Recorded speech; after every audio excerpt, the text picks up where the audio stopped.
Okay, so this is the facelift model, 24 plated, June 24, 25 model, facelift i30N, and we're about to do the Pioneer amp upgrade. We've got wiring harness for days, and our first port of call is to take the little bracket or the little plastic cover off the back here. You can see I've already lifted it. It was a little bit of a pig to get off. We just used a couple of these. We got them in under the corners and jimmied our way along, didn't damage the dash, and then it lifts off like so. Once that's out of the way, I'm going to stick it over the back so I don't break it, and there's now some screws in behind here which will undo to release the head unit itself. So that'll be our next step, to undo the screws and pull the head unit out. So 2 screws in behind, as you can see, coming off. That doesn't remove the head unit itself because... I'm good at this. You sure? It doesn't remove the head unit itself because there's more screws underneath. Do you have a littler screwdriver? Surely. Yeah. All right, 2 screws out, a few more to go. Our next step, we've done the screws up there. We're going to take this side piece out. So we're just popping that off the side. As we've seen before, I believe there's screws in behind that. Comes out sort of easy. Maybe. Oh, there we go. That's off. Off-ish. No. No. I think it tucks in behind the door seal. That's all right. I don't think we need to take it all the way off. I'm taking the door seal off. Or we can take the door seal off. There we go. There we go. All right, she's out. Door seal's pulled back out of the way.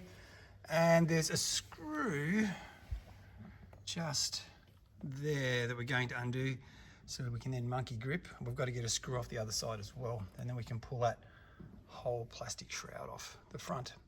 So that's our third step. What a good spot for this.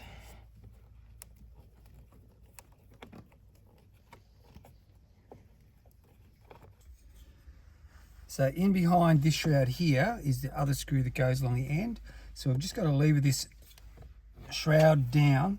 We don't need to take it all the way off. We've just got to lever it down like so. Try not to break it. And you can see there's just a screw just in there that I will undo. Where is it? So this is really no different to the other model so far.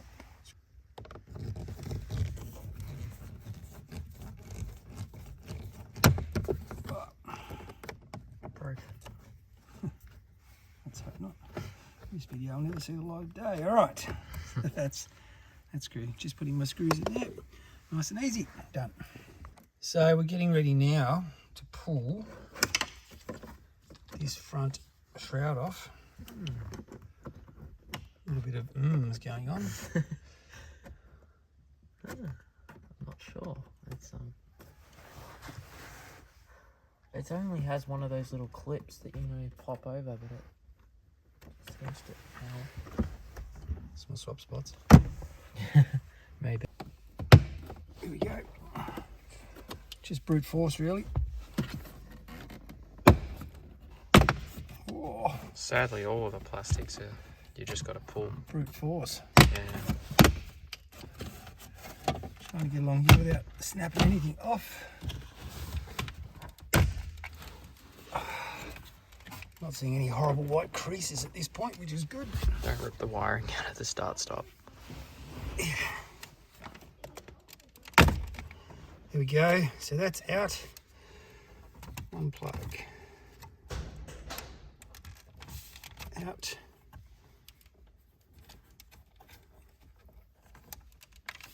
Start, stop, off.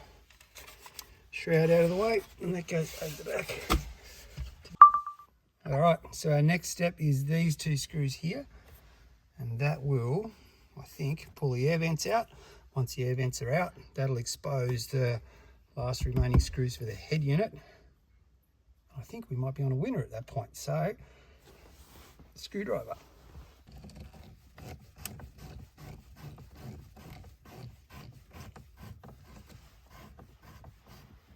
The upside is it looks like at this point all the screws are the same.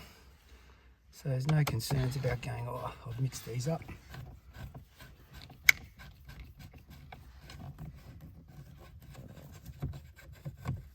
There we go. And in theory, the air vents will come out. Here we go.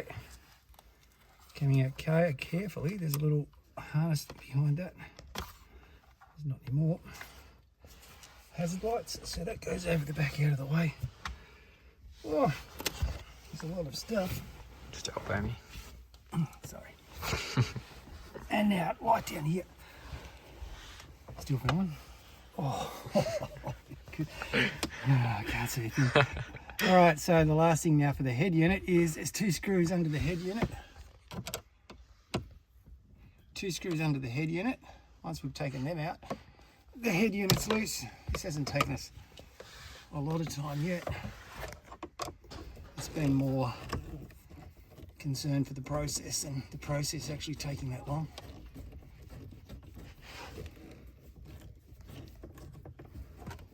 As long as nothing falls down behind the dash, we are laughing. Stop it.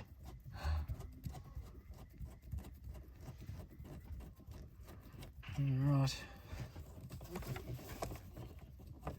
And that is the last screw right there. Just pause. So now, in theory, we missed a screw. Should lift out. Right, there we go. There we go. Now I'm doing this gentle because I really don't want to scratch it. Lots of little plugs on the back here. Get a photo or a video of them. Crikey.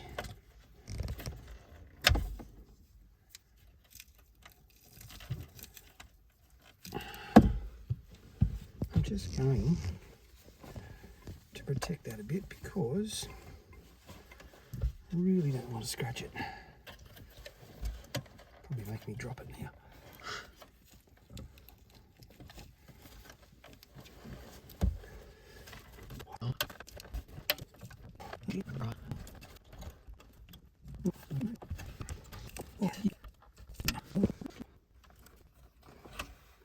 Crikey. All right. So there's lots of wires. Here's the output for the amp and other bits and pieces. I'm going to proceed to, it's just a little bit of a jigsaw. I'm not sure, there's no instructions for this, so I think I might have it sort of correct. I'm going to now plug the stereo back in and just see if it works, really. So that's where we're at. We're at the let's plug it in stage. What's that? Oh, I scratched it. Oh, I bloody well have. Oh. What did you do that with? All right, so there's a bit of a jump. We had to jiggle the wires and stuff to get it in here. Torch has gone flat, but we've wrapped the amp in a felt, which is this stuff. Let's get it from Bunnings. Just gave that, might make it too warm, not real sure, but just to stop, I didn't want rattles in behind the dash. I'm not convinced it's not going to rattle yet. And I have seen some where they've talked about cutting a blue wire to stop a pop or a crackle. We haven't got a pop or a crackle, so I'm not cutting a blue wire. I'm just not sure. The amp doesn't seem to turn off when you turn the car off, which is the other thing. That's on all the time. So other than that, it makes a significant difference. And I know people do this and they turn things up really loud, and you can't really tell on the internet anyway. So it is significantly louder. We will be doing the Pioneer speaker upgrade as well. We've just spent a significant amount of time inadvertently when I was pulling this out. So word to the wise, when you pull this out, the 2 tags on the bottom, I thought I was doing really well, but we dropped it down over the face of the heater panel and left some really significant scratches in there. So we've now just spent a good half hour or so polishing that back with 2000 grit wet and dry. and getting rid of the scratches. You might see them in previous pictures, but this had some really nasty gouges in there, so we polished it back flush with 2000 grit wet and dry, and then hit it with some really good Maguire's and other polish as well to get rid of the scratches, so that won't look outstanding anymore. And now that's back in. The cabling was a bit of a trick, but it's all in. Now we've just got to put everything back in the reverse order. So it is pretty much, for those wondering, exactly the same as the video that Ton has done for the previous models. There's really no difference. So now I've just got to put everything back together and it's good to go. So for those wondering, it's not that hard. There's no soldering at the moment, and if it rattles, it's not hard to get that panel back off, and I can insulate that a little bit more to stop rattles, but there's a lot of wires. Just the same, it's in and it works. So that's the 25 model facelift version with the Pioneer amp. Hope that helps.